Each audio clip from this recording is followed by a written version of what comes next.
Le monde de Warhammer 40 000 est extrêmement sombre, il n'y a aucun doute là-dessus.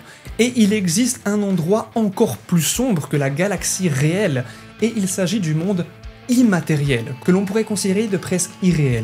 Une autre dimension, un endroit rempli de démons, de monstres, de démons et de dieux surtout.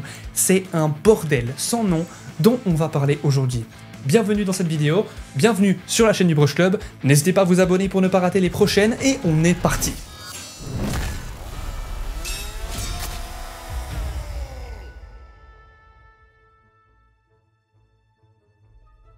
Comme on va pouvoir le voir, l'Immaterium, aussi appelé le Warp, ou encore l'Espace Warp, ou l'Empyréen, l'Éther, la mer des âmes, et le Royaume du Chaos, pour ne pas dire le berceau du Chaos. Il y a énormément de noms qui peuvent décrire cet univers, cette dimension à vrai dire, cette dimension d'émotion, et ça c'est beau. Évidemment, vous n'avez pas besoin de vous rappeler de tous les noms, on va en parler de temps en temps dans cette vidéo. Certaines fois ça va changer, donc comprenez bien que tous ces termes qu'on vient d'utiliser signifient simplement le Warp, l'Immaterium. Voilà. Maintenant que vous savez ça, on peut y aller. Le voyage interstellaire dépend entièrement du Warp. L'univers matériel n'est que l'un des aspects de la réalité. Il existe un univers parallèle, séparé du nôtre et immatériel, communément connu sous le nom d'Immaterium. L'étude et l'exploration de l'Empyréen relèvent d'un domaine particulier de la technologie Warp, dont la plus grande réussite est le voyage Warp. L'espace Warp peut être décrit comme un océan d'énergie brute, infiniment vaste et profond. Cette énergie véhicule les pensées errantes, les émotions spontanées, les fragments de souvenirs et les croyances inébranlables de ceux qui vivent dans l'univers matériel. Ceux qui voient dans l'astral ou le mystique et acceptent d'en parler prétendent que la mer des âmes commença à exister en même temps que l'univers matériel, et que les deux dimensions sont liées de façon permanente et inextricable. De même qu'il existe un monde physique, l'espace Warp est selon eux le monde des choses spirituelles. L'écrivain le plus connu et le plus prolifique sur ce sujet fut l'hérétique Elijah de Mephisto 5. Évidemment, rien à voir avec Elijah Wood qui jouait Frodo dans Le Seigneur des Anneaux. Ça n'a rien à voir. Et il fut exécuté publiquement par un conclave de l'Inquisition, à la fin du 37e millénaire. Ses écrits étaient ésotériques jusqu'à la limite de l'hérésie, et tellement empreints de mysticisme que peu d'érudits pouvaient en décoder le contenu. Elijah décrit les lois gouvernant le Warp comme étant très différentes de celles de l'univers matériel, si on peut d'ailleurs parler de lois concernant les royaumes du chaos, et tente d'expliquer le Warp, ce dont aucun homme sensé n'est capable, en parlant d'une dimension à part entière faite d'énergie incontrôlée et en perpétuel mouvement. Voici une citation. « Les forces du Warp grondent comme le plus agité des torrents. Si un mortel pouvait en percevoir le son, il entendrait simultanément tous les bruits de l'univers, et cette expérience le rendrait fou au plus haut degré. Certains pensent que pour voyager dans l'espace, l'humanité inventerait des moteurs à distorsion ou l'hyperdrive alors que la solution était toute simple. Traverser l'enfer. Mais comme on le dit, les solutions les plus simples sont pas toujours les meilleures, au contraire. Non, c'est mieux de pas se piquer sous stéroïdes, enfin, vous allez finir peut-être très musclé, peut-être encore plus que moi, honnêtement ça va, c'est pas trop compliqué, mais surtout, les effets secondaires seront très violents. Ouais, plusieurs de ces sources censurées se réfèrent à l'humanité comme une race psychiquement harmonisée, chaque être humain ayant une présence dans le Warp. Comme d'autres auteurs, Elijah insiste sur le fait que l'homme n'a pas encore accompli sa transition pour devenir pleinement maître de son potentiel psychique, et que tant que cette évolution ne sera pas achevée, les individus développant des facultés psychiques agiront comme des balises pour les entités du Warp. Et on parle évidemment des démons, mais encore de plein d'autres atrocités. Et cet acte mettrait ainsi le domaine matériel en danger. Seul le rattachement rituel à l'empereur peut protéger la plupart des psychers des périls du Warp. Car seuls les plus doués d'entre eux peuvent espérer faire face sans aucune aide à toutes ces horreurs. Selon Elijah, le Warp connut un développement parallèle à l'émergence de l'homme en tant qu'espèce dominante de la galaxie. Et de même que les âmes des races psychiques sont liées au Warp, leurs pensées et leurs sentiments s'y reflètent. Dans ses ultimes travaux, qui dégénèrent rapidement pour n'être plus que des divagations d'un démon condamné par son savoir, Elijah tente de décrire la nature des puissances du chaos. Et il clame que dans les profondeurs du Warp, se sont formées des consciences qui sont des reflets, des passions de toutes les jeunes races. Ces concentrations se fondent parfois en entités, tirant la force de l'expression de certaines émotions dans l'espace réel. Un grand nombre de ces êtres existeraient dans le Warp, certains allant même jusqu'à s'évanouir lorsque le sentiment associé à leur création disparaît. D'autres ont cependant réussi à transcender les limites de leur naissance pour devenir davantage que le simple reflet de la psyché des mortels. et il leur est devenu possible d'inspirer les émotions leur ayant donné vie. Ceux-ci sont les dieux du chaos, des entités incompréhensibles et terrifiantes, qui constituent la menace ultime pour le salut des âmes. Je vous mets en petite fiche une vidéo où j'ai fait une présentation de tous les dieux du chaos juste là. Vous pouvez aller la voir, c'est hyper intéressant. Mais ne vous inquiétez pas, on fera une vidéo d'un peu plus d'1 heure sur chacun de ces dieux, car oui, il y en a 4 principales, et donc elle arrivera très prochainement. N'hésitez pas à vous abonner pour ne pas les rater. Mais reprenons où nous en étions. Les plus grands périls et les plus grands espoirs pour l'humanité résident dans le Warp, d'où elle peut extraire une puissance infinie.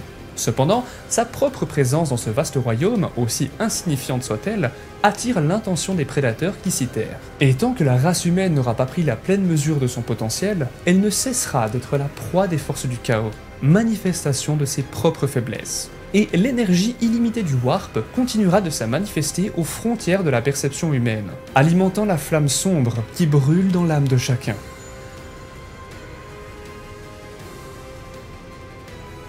Un vaisseau entre dans l'immatérium en activant ses réacteurs Warp. Il quitte alors l'univers matériel et réapparaît en un point correspondant de l'espace Warp, puis se laisse porter par les marées et les courants du Warp. Après avoir voyagé de cette manière durant le temps nécessaire, il utilise à nouveau ses réacteurs Warp afin de revenir dans l'espace réel. Du fait que l'univers matériel et le Warp se déplacent relativement l'un à l'autre, le vaisseau réapparaît en un nouveau point à plusieurs années-lumière de son point d'entrée. On dit qu'il a effectué un saut ou une étape, et la manœuvre d'entrée et de sortie est connue sous le nom de transit, décalage ou même translation.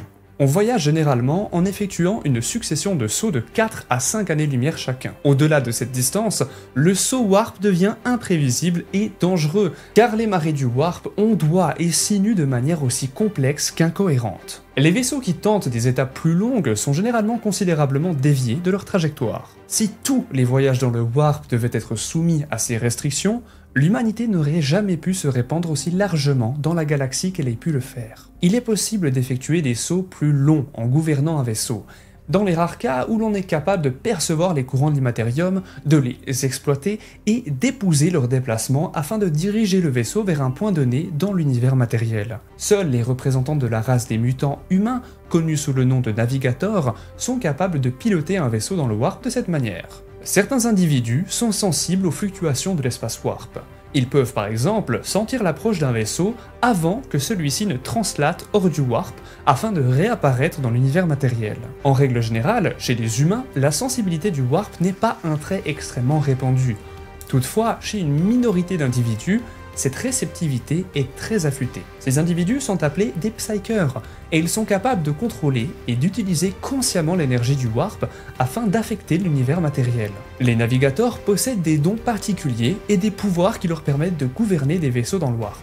Petite information supplémentaire, sachez que les psykers ont aussi des pouvoirs, comme je fais souvent la vanne, c'est simplement les mages de Donjons et Dragons, de Seigneur des Anneaux, de plein d'univers, donc les Istari, et qui simplement sont nos mages à nous de l'univers de 40K. Ils claquent des doigts et paf, ils vous font brûler d'intérieur. Ils sont télékinésis, ils ont des pouvoirs de pyro-télékinésie, ce genre de choses. C'est extrêmement stylé. Mais on en parlera une fois. Désolé, à chaque fois que je parle d'un truc de Warhammer, j'ai envie de parler de l'autre sujet.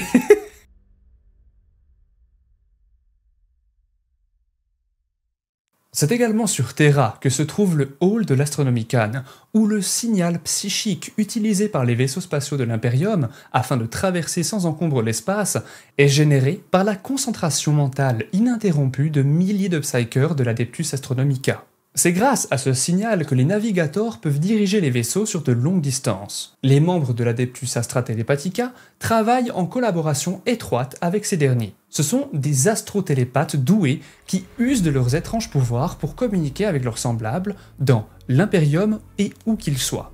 Et ce, malgré les immenses distances qui les séparent. Ces psykers ne sont pas les seuls à dédier leur vie à l'Imperium. En effet, l'empereur n'est pas un homme ordinaire, et il ne peut se nourrir que d'une seule façon, et cela est assez morbide, en absorbant les énergies spirituelles d'êtres dotés de pouvoirs psychiques.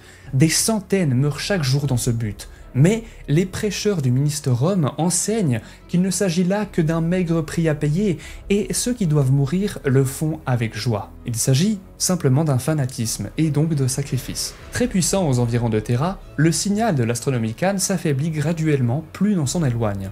Il se diffuse sur une zone sphérique d'à peu près 50 000 années-lumière de diamètre. Un peu comme la taille... Non.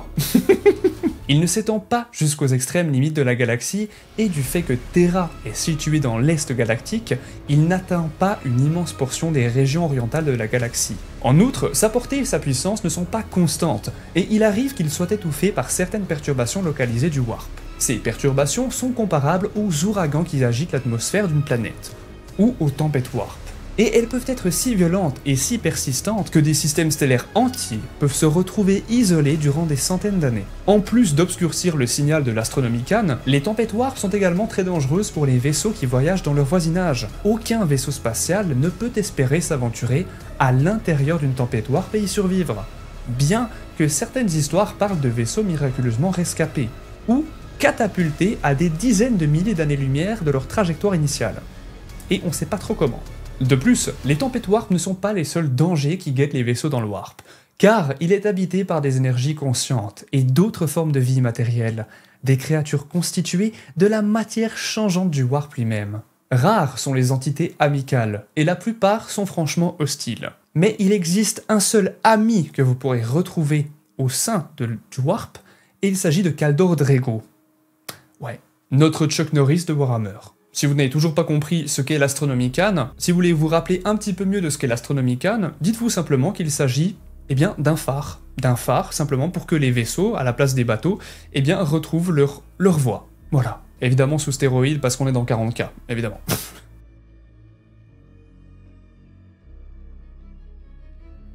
On peut comparer le Warp à un océan. Il possède des courants, ses zones de calme, ses tourbillons et ses tempêtes. Des ouragans se déchaînent dans ces étendues immatérielles, éparpillant les vaisseaux incontrôlables sur des années-lumière. En plus de mettre en péril le physique et le mental de ceux qui sont pris à l'intérieur, ces véritables cyclones masquent l'Astronomicon et compliquent toute navigation lorsqu'ils ne la rendent pas totalement impossible. Bien que cela ne soit pas prouvé, on murmure que certains y survivent, et il existe des récits parlant de vaisseaux rejetés à des années-lumière de leur trajectoire, loin dans le passé ou dans le futur. Et c'est ça la nuance importante. Ces vaisseaux sont condamnés à errer à jamais entre les étoiles sans aucune chance de retrouver leur route. Des mondes entiers peuvent être coupés du reste de l'Imperium par des orages Warp qui peuvent durer des mois, des années ou même des siècles. Ces tempêtes apparaissent subitement et n'importe où, submergeant planètes et étoiles pour une durée inconnue. Certaines perturbations sont permanentes, d'autres sont très brèves et ne durent que quelques mois, n'empêchant pas les voyages spatiaux même si elles les rendent assez dangereux. Les vaisseaux de l'Imperium profitent de brefs instants de calme pour passer, lever les impôts et recruter de nouvelles troupes pour les flottes et les armées. De nombreux mondes ne sont que vaguement conscients de l'existence de l'Imperium. Car oui, à leurs yeux, il ne s'agit que d'un nom présent dans quelques légendes, parlant d'un puissant empereur et de ses armées, qui veilleront jusqu'au jour du jugement dernier. Les orages ne sont pas les seuls dangers du Warp. Tout comme l'espace réel, le Warp est habité. Des énergies conscientes et des formes de vie immatérielles y vivent. Ces créatures sont nées des énergies capricieuses du Warp. Et vous vous en doutez, très peu sont amicales. La plupart sont hostiles. Ces entités agissent sur les pensées et les émotions de ceux qui vivent dans l'univers matériel. Et en les possédant, ils nourrissent leurs ambitions démentes de pouvoir et de conquête.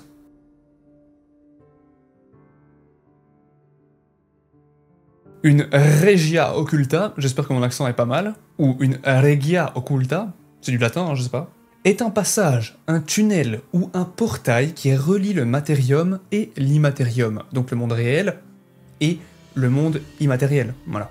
Il arrive que des cultes ou des hérétiques en ouvrent une intentionnellement, mais il peut aussi s'agir de phénomènes naturels. C'est le cas pour la plupart. À certains endroits, la trame de la réalité est plus fine, et il arrive qu'il y ait des fuites du Warp, ce qui offre le moyen de passer de l'un à l'autre des univers. Enfin, il n'existe aucun moyen de refermer une Regia Occulta, ou du moins aucun qui ne soit connu de l'Inquisition.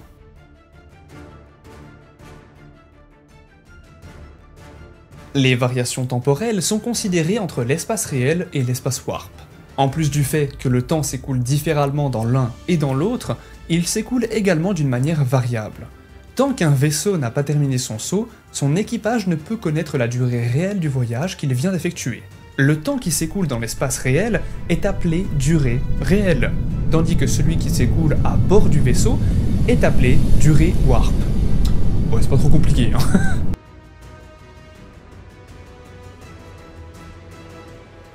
Dès qu'un vaisseau active ses réacteurs warp, il plonge dans une dimension très différente de l'univers matériel.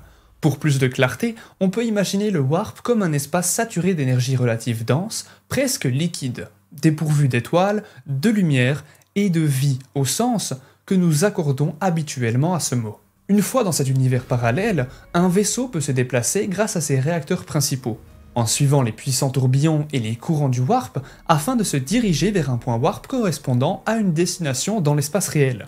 Et vous savez exactement à quoi ça me fait penser ? Et oui, pour ceux qui ont joué à Minecraft, vous savez exactement à quoi je vais faire allusion. Quand vous allez dans le Nether dans Minecraft, vous faites un bloc dans le Nether, donc un pas, ça fait 7 ou 8 blocs, donc 8 mètres, dans le monde réel. Corrigez-moi, c'est 7 ou 8. C'est la même chose dans le Warp. C'est une copie de Minecraft, je m'en bats les couilles, alors que le jeu est sorti après. Oui, bon, bref, c'est bon. C'est ma théorie. L'une des grandes difficultés de la navigation découle du fait qu'il est impossible de détecter le défilement spatial de l'espace Warp autour du vaisseau, une fois que celui-ci y est plongé. Le vaisseau ne peut qu'avancer à l'aveuglette et son équipage ne peut qu'espérer qu'il se déplace dans la bonne direction. Plus un vaisseau passe de temps dans le Warp, plus il a de chances de croiser un courant inattendu, capable de le détourner de sa trajectoire sans que nul ne s'en aperçoive. Il existe deux manières de naviguer dans le Warp, et la première est simplement en effectuant des sauts programmés, et la deuxième en pilotant le vaisseau durant le saut. Tous les réacteurs Warp sont dotés d'instruments de navigation intégrés. Lorsque le vaisseau se trouve dans l'espace réel, ces appareils enregistrent les fluctuations incessantes de la région du Warp qui correspond à la position exacte du vaisseau. Mais malheureusement, c'est pas une science exacte comme on a pu le voir avec les voyages dans le Warp. Cette fenêtre permet de voir l'espace Warp. Par l'observation des mouvements du Warp, il est possible de calculer la trajectoire, les corrections et les manœuvres nécessaires, et la durée approximative du voyage jusqu'à la destination désirée. Ces calculs reposent sur l'hypothèse que les courants Warp observés depuis l'espace réel ne se modifieront pas de manière significative durant le voyage. Cette méthode est celle des sauts programmés, mais elle n'est pas sûre au-delà de 4 années-lumière par saut. Plus le saut est long, plus les risques de variation significative des courants Warp deviennent importants. La seconde méthode de navigation Warp est de loin la plus sûre, et elle consiste à piloter le vaisseau.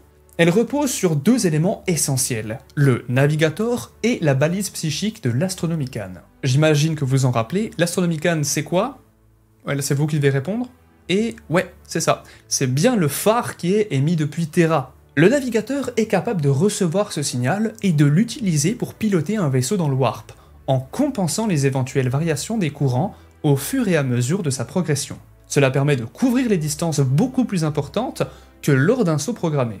En règle générale, les navigateurs n'effectuent pas de saut de plus de 5000 années-lumière, mais il y a déjà eu des cas de sauts plus importants, comme on l'a dit avant. Et ainsi, le cauchemar commence. Un voyage interstellaire typique pourrait par exemple commencer sur un énorme vaisseau de fret attendant à son point d'ancrage orbital au-dessus d'une planète impériale. Une multitude de navettes minuscules par comparaison avec ce mastodonte s'affairent à transférer de précieux minerais, des denrées alimentaires, des membres d'équipage et des objets manufacturés depuis les mondes qui tournent lentement au-dessous. Les procédures de chargement prennent parfois des jours, voire des semaines, et les navettes vont et viennent inlassablement afin de remplir les immenses soutes du cargo. Une fois le chargement terminé, le colossal bâtiment quitte lentement l'orbite, puis accélère, propulsé par ses puissants réacteurs principaux. Il prendra alors la direction de la limite du système planétaire, en accélérant très progressivement. Bien que ces réacteurs soient capables de fantastiques accélérations,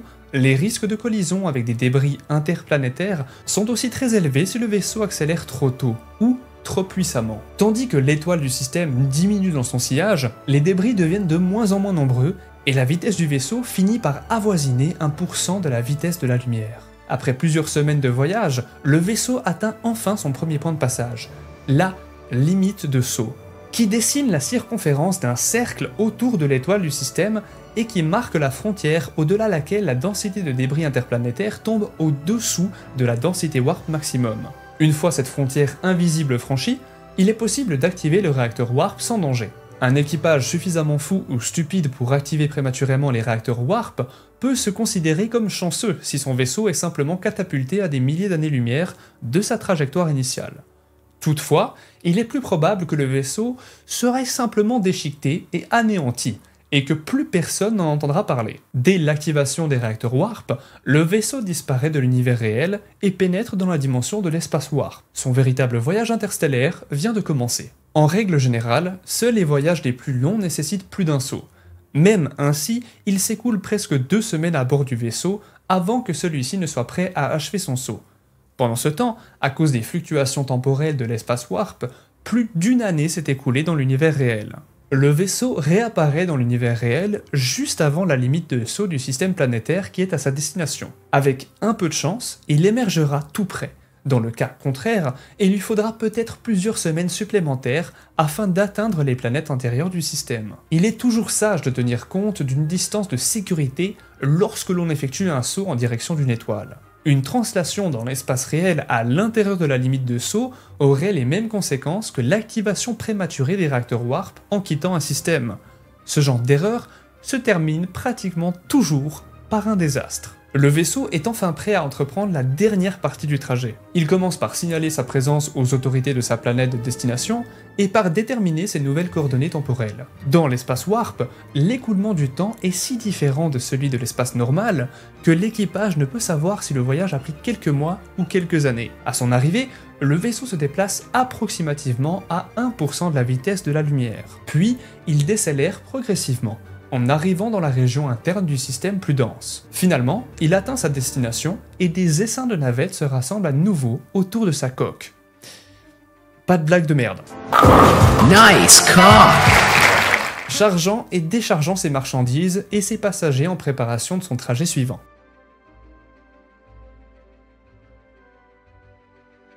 En théorie, il est possible d'aller partout en passant par l'Immaterium. Toutefois, les marées du Warp sont changeantes, et certains systèmes sont plus accessibles que d'autres. Par ailleurs, les sauts Warp les plus courts sont aussi les plus précis. C'est particulièrement vrai lorsqu'il s'agit de déplacer une flotte importante qui peut se trouver dispersée sur plusieurs années-lumière, au cours des voyages les plus longs. Il existe des voies navigables, connues depuis longtemps et précisément cartographiées, qui relient entre eux certains systèmes planétaires ou des régions entières. Elles constituent des passages relativement sûrs au comportement prévisible utilisé pour la majorité des transports.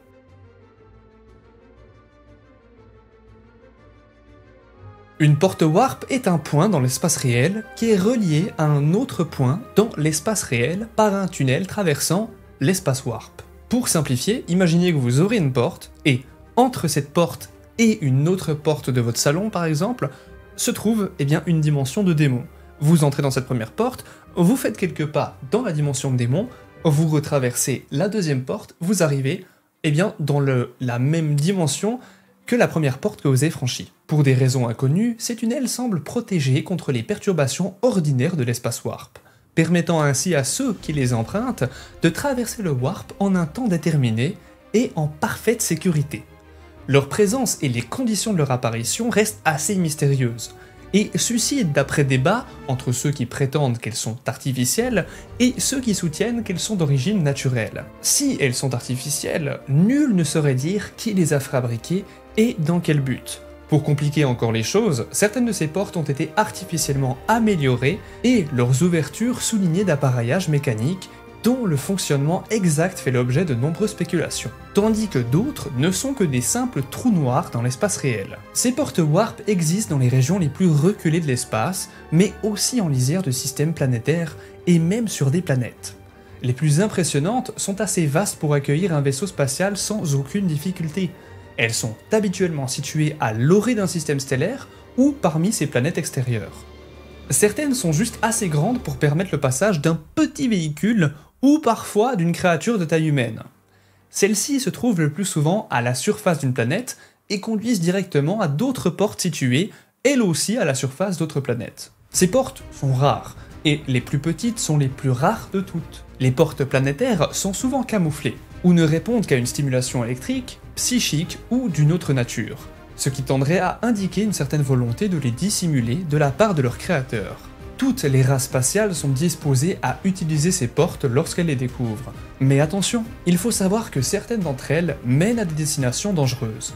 Nombre d'entre elles semblent défectueuses et peuvent relâcher un vaisseau n'importe où dans le Warp. D'autres d'entre elles mènent à des endroits qui furent peut-être autrefois des systèmes stellaires ou des planètes, mais qui n'en sont plus aujourd'hui, ne laissant que le vide intersidéral à leur place. Il faut également envisager la possibilité d'émerger au beau milieu d'un lointain empire xéno hostile. Certains vaisseaux, disparus après avoir été avalés par une porte, ont pu être transportés très loin au-delà de la galaxie. Ces portes warp sont souvent des artefacts extrêmement importants pour la personne qui les détient, et sont considérés comme des atouts stratégiques vitaux pour l'Imperium. Les commandants impériaux et toutes sortes d'autres puissances rivalisent pour le contrôle de ces portes lorsqu'ils en trouvent dans leur sphère d'influence, et ces reliques sont souvent lourdement défendues contre d'éventuelles attaques.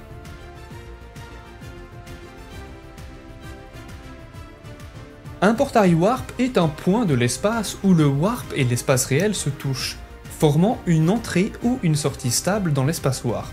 Et il est important de noter qu'il n'est pas nécessaire d'activer un réacteur warp pour entrer dans le warp de cette manière. Mais les vaisseaux ne possédant pas de bouclier warp risquent de ne pas survivre très longtemps à leur incursion dans l'Empyréen. Car oui, attention, beaucoup de vaisseaux de l'Imperium ou d'autres races xéno utilisent des boucliers pour les protéger, pour éviter que des démons rentrent dans le cockpit, par exemple, ou prennent des dégâts à cause de cette nouvelle dimension. Ces portails ne mènent pas à un tunnel, et les vaisseaux qui les traversent sont immédiatement entraînés par les courants du warp. En manœuvrant avec précaution, il est possible de retourner dans l'espace réel en repassant le même portail. Comme dans le cas des portes warp, nul ne connaît la nature exacte de ces portails, et personne ne sait qu'ils sont le résultat d'un simple accident naturel, ou s'ils ont été ouverts dans un but précis, et donc secret. Certains xénos les utilisent pour passer dans l'espace warp à l'espace réel, particulièrement les créatures connues sous le nom d'asservisseurs, qui entre autres vivent dans l'immatérium. Comme les portes warp, on les trouve dans toutes sortes d'endroits, et ils apparaissent parfois à la surface d'une planète. Certains sont faits d'une matière physique bien définie, tandis que d'autres sont invisibles, ou prennent la forme d'un trou dans le sol ou d'une caverne béante et sombre. Ces portails peuvent cependant avoir une certaine utilité. Il existe quelques archives relatant l'aventure de vaisseaux prisonniers de l'immatérium à la suite d'une avarie sur le réacteur warp, et promis à une mort certaine, qui ont pu réintégrer l'espace réel avec une chance gigantesque, pour ne pas dire une chance de cocu, car ils ont trouvé un de ces portails warp.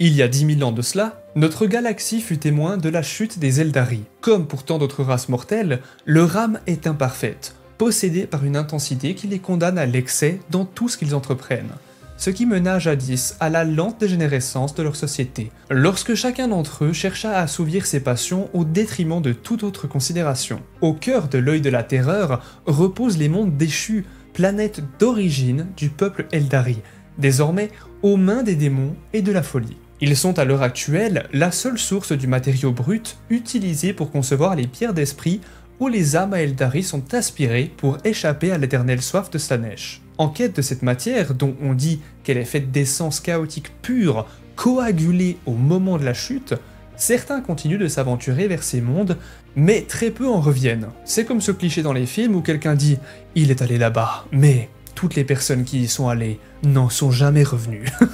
Les Aeldari refusent de parler de leur déchéance aux autres des peuples inférieurs. Mais une part des faits peut être déduite de quelques passages connus de leur mythologie. Tout au long d'une lente période de déclin, l'intensité des émotions générées par leur excès se concentra dans le warp où une nouvelle divinité se forma, puis se développa avec chaque complaisance pour former lentement une intelligence assoupie. Intelligence nourrie par la rêverie alimentée par les actes de chaque individu. Ces rêves repartaient vers les esprits de ceux qui en étaient la source, et leur espace fut plongé de plus en plus loin dans la malveillance par des cauchemars insensés. Quand les Aeldari finirent par sombrer dans les profondeurs de la dépravation, la puissance endormie s'éveilla soudain. Slaanesh était né, et son cri primal aspira dans le warp les esprits de milliards d'entre eux. Malgré la mort de tant d'êtres, la véritable catastrophe survint au cœur de leur empire galactique. Là où le warp parvint à faire irruption dans l'espace réel. Une région de près de 20 000 années-lumière de diamètre fut submergée par l'essence du chaos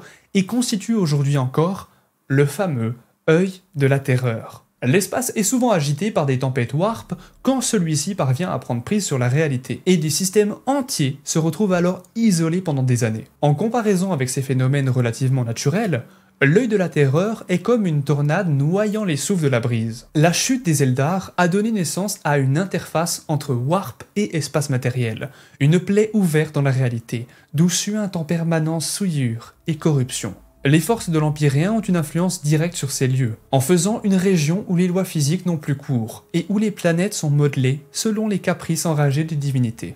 L'œil de la terreur est le repère connu des pires maux de la galaxie. Au tournant de l'ère Hésidorus, les légions renégates chassées de Terra cherchèrent naturellement asile dans ces royaumes où chacune s'appropria un nouveau monde à faire sien, et ils les façonnèrent à leur image. Les serviteurs des différentes puissances du chaos s'y affrontent dans une lutte éternelle pour la suprématie, mais aussi pour la possession de ressources qu'on peut difficilement qualifier de naturelles. Mais ils se montrent encore plus belliqueux en ces rares occasions où ils cessent de se prendre les uns aux autres pour se tourner vers l'univers matériel extérieur. Peu nombreux sont ceux qui sont parvenus à unir les factions disparates, mais Abaddon est l'un d'eux, et ces croisades noires rassemblent marines, mutants et hordes de démons, et cela venant de plusieurs dieux différents. Ces invasions sont le plus souvent limitées, car seules les plus fortes des créatures du chaos parviennent à survivre loin des énergies émanant du Warp. Le seul moyen pour elles de perdurer est de répandre la désolation au cours de ces croisades noires, ce qui explique un nombre de pertes toujours à la limite de l'inimaginable. C'est dans l'œil de la terreur que les légions renégates ont trouvé le moyen de terroriser l'Imperium depuis plus de 10 000 ans, car en son sein, la notion de temps est aussi aléatoire que dans le Warp. Malgré les 10 000 années qui les séparent de l'hérésie, ce sont toujours les mêmes traîtres qui ont fui devant la victoire impériale qui se lancent aujourd'hui dans des sanglants actes de guerre.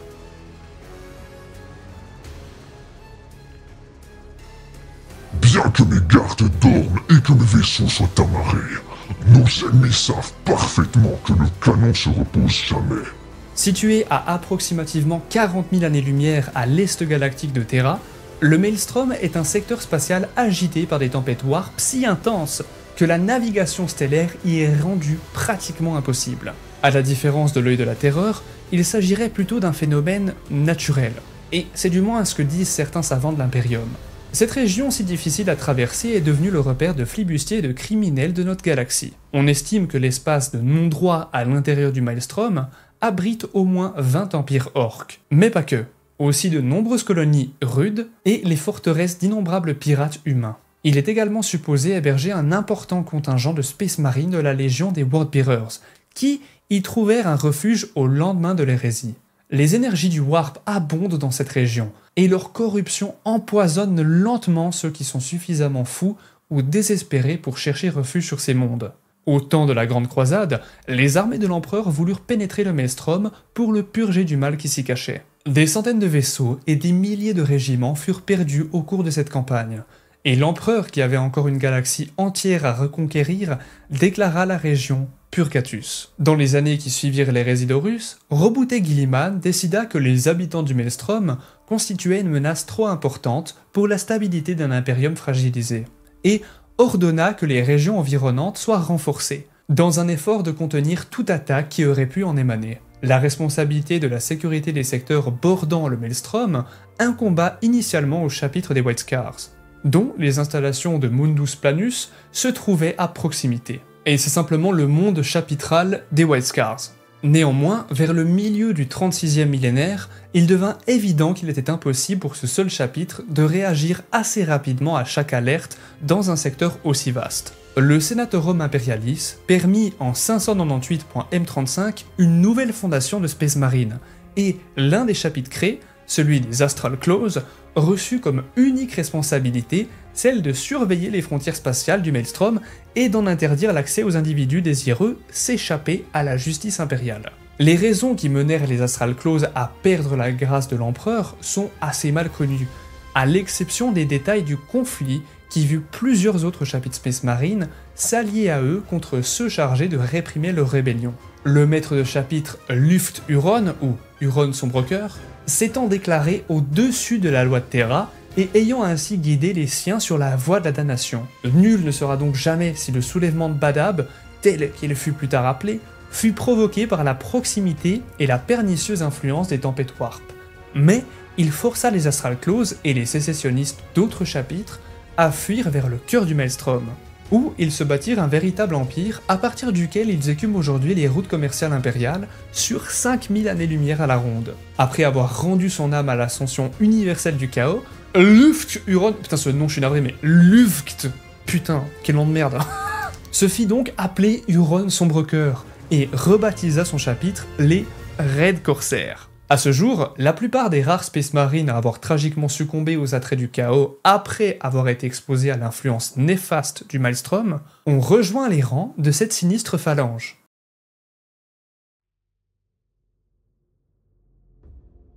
D'ailleurs, petite information supplémentaire, la Grande Faille a énormément de noms. Évidemment, la Grande Faille, mais aussi la Cicatrice Maledictum, la Voie Pourpre, la Gueule de la Ruine, la Balafre du Warp, le Daffedian, et aussi le Sourire de Gork, sachant que là c'est des traductions françaises, donc il y a même les termes anglais que vous pourriez utiliser. Ça en fait beaucoup. La Grande Faille est une déchirure dans la réalité qui divise l'Imperium en deux, traçant un sillon à travers le nord de la galaxie. Son émergence fut un événement cataclysmique pour la galaxie, jetant l'Imperium dans le chaos et inaugurant de nouvelles guerres à travers presque tous les mondes impériaux. Cette tempête était si puissante et si lointaine que les lois même de la physique s'étiolèrent sur ses bords, alors que les inconsistances temporelles, autrefois limitées dans les plus grandes tempêtes telles que l'œil de la terreur, se propagèrent à travers la galaxie. Certains mondes ont vu les siècles passer en un instant, alors que d'autres étaient figés dans le temps, et d'autres encore subirent des changements temporels constants. La galaxie a donc été secouée par des tempêtes warp colossales, certaines évoluant en permanence près de la Grande Faille, d'autres errant en permanence dans la galaxie, sans obéir aux lois de la physique et des courants solaires. Ces tempêtes coupent les planètes de la lumière de l'Empereur, et bien des civilisations prises dans leurs ombres ont été terrorisées, réduites en esclavage ou détruites par les démons, sans parler de la mutation et de toutes les corruptions qui ont eu lieu. Personne ne comprend parfaitement les origines de cette faille, bien qu'il existe de nombreuses théories. L'une des premières est donc la destruction de la porte de Cadia, ou alors la sorcellerie d'un primarque démon, une catastrophe dans la toile, l'effusion de sang dans le golfe de Damoclès, et toutes peuvent avoir causé ou contribué à cette situation. La faille est connue sous différents noms par les cultures de la galaxie comme la Voie Pourpre, comme on l'a dit avant, mais il existe des milliers d'autres noms. Pour l'Imperium, c'est la Cicatrix Maledictum, ou simplement la Grande Faille. Pour ceux du côté de Terra, c'est une cicatrice corrompue à travers le ciel. Pour les malheureux de l'autre côté, c'est bien pire. Suite à sa résurrection, Roboute Guilliman, seigneur commandeur des armées de l'Imperium, contempla les ruines de l'empire de son père et entreprit sa reconquête à travers une croisade pour libérer ces mondes assiégés par les forces du chaos, et venir en aide à ceux assaillis par des prédateurs xénos, se rapprochant des mondes affaiblis de l'humanité. Il est néanmoins devenu évident que la Grande Faille est une barrière, ou plus vraisemblablement une fissure, et que le maître des guerres du chaos, Abaddon le Fléau, maître des Space Marines du chaos et ennemi mortel de l'Imperium, a œuvré pour ouvrir la faille depuis la chute d'Horus Lupercal, son père génétique, ancien primarque des Sons of Horus, qui maintenant s'appelle la Black Legion. Ces 13 croisades noires avaient pour but de provoquer ce cataclysme, et son succès était la Roche Noire, aussi connue sous le nom de Noctilite, une substance qui peut être manipulée afin de s'accorder avec le Warp, ou, au contraire, de le repousser.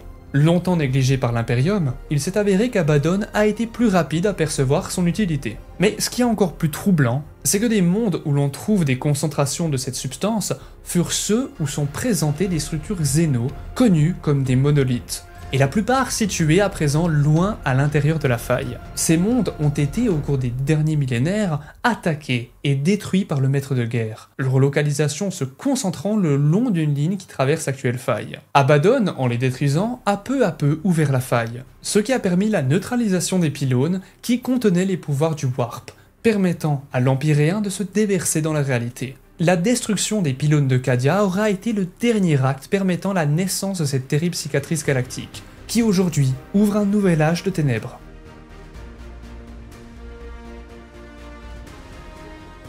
Observez le Warp longtemps, et le Warp finira par vous scruter à son tour. Les habitants de l'Empyréen sont aussi étranges que dangereux. Certaines de ces horreurs sont totalement prisonnières du Warp, mais elles présentent quand même une terrible menace pour l'humanité. En plus des dangers ordinaires de la navigation dans le Warp, les vaisseaux qui s'y déplacent peuvent être attaqués par des malveillantes entités, désireuses de se repaître de l'énergie vitale de leurs passagers. Pour les défendre des prédateurs en maraude, les technoprêtres d'un vaisseau élèvent des remparts de protection autour de sa coque. Et cela grâce à un appareil connu sous le nom de générateur de Chandgeller. Dans l'Immaterium, un humain sans protection peut être possédé par des entités maléfiques ou être poussé à la folie par cet environnement photomatique. Certains disparaissent sans laisser de traces, tandis que des hordes de fous furieux saccagent le vaisseau, courant de passerelle en passerelle, plongés en plein cauchemar éveillé, assassinant tout ce qui bouge et s'entretuant. On a vu des vaisseaux émerger du warp, physiquement intacts, mais totalement vidés de leur équipage et de passagers. Ces vaisseaux fantômes sont nombreux à dériver dans la galaxie, et leur apparition est considérée comme un très mauvais présage par ceux qui les croisent. La puissance de certaines entités du warp s'étend jusqu'à dans l'univers matériel. Certaines ne sont que des prédateurs sans intelligence ni conscience, avides de dévorer les âmes des vivants, et uniquement préoccupés d'apaiser leur soif insatiable, en absorbant l'essence vitale des mortels. D'autres sont doués d'une conscience plus éveillée, et sont animés d'un inextinguible désir d'accéder au monde matériel, désireuses de pénétrer le monde physique, mais sont incapables de s'y maintenir bien longtemps. Ces créatures s'insinuent dans l'âme des humains et les soumettent à leur volonté, afin qu'ils les aident à créer des circonstances favorables qui leur permettront de traverser le pont qui sépare les deux royaumes et d'entrer dans le domaine du matériel. Des communautés entières, parfois même des mondes, peuvent être asservies à des capricieuses entités parasites qui peuvent alors prospérer grâce à la suprématie et au contrôle qu'elles exercent. Les autorités impériales sont constamment sur le qui-vive et traquent ces étranges entités pour les détruire quand elles le peuvent et affaiblir leur emprise sur l'univers réel partout où cela est possible. Rester trop longtemps dans le warp attire l'attention de terribles dangers. Et rappelez-vous de cette dernière phrase. Comme on a pu voir, l'Immaterium est un bordel, et c'est extrêmement flippant. Personne ne voudrait y vivre, et même les fans de Warhammer 40K sont, je pense, d'accord pour se dire que c'est encore très violent, hein, évidemment 40 000. En tout cas, j'espère que la vidéo vous a fortement plu. Si vous voulez me soutenir, ça coûte absolument rien, mais s'il vous plaît, lâchez-moi un commentaire, dites-moi quelle vidéo vous voulez que je fasse prochainement. Ça vous coûte rien non plus de vous abonner, de liker, de partager à vos potes, et on atteint bientôt les 20 000 abonnés, on est en route pour ça, merci à tous. Et si vous voulez vous faire plaisir avec moins 20% de réduction sur vos figurines Warhammer, allez dans la description, il y a MyHobbyPlace qui est le partenaire de la chaîne, et ça me soutient, il me reverse un petit quelque chose, et vous, c'est l'une des manières pour vous d'économiser de l'argent, et moi de m'aider à continuer à faire ces vidéos. C'est vraiment grâce à vous aussi. Il y a aussi Holy Energy, le plus vieux partenaire de la chaîne, qui permet d'avoir des boissons beaucoup plus saines que ce que l'on retrouve dans les supermarchés, les sodas, etc. C'est aussi une des meilleures manières pour vous faire plaisir, penser un petit peu à votre santé, et en même temps, moi, de pouvoir continuer aussi à faire tout ça. Merci à tous, prenez soin de vous, mangez bien, buvez bien, faites du sport, vous connaissez la routine, et n'hésitez pas à cliquer à la fin sur la vidéo qui sera en épinglé. Bonne journée à tous et à bientôt.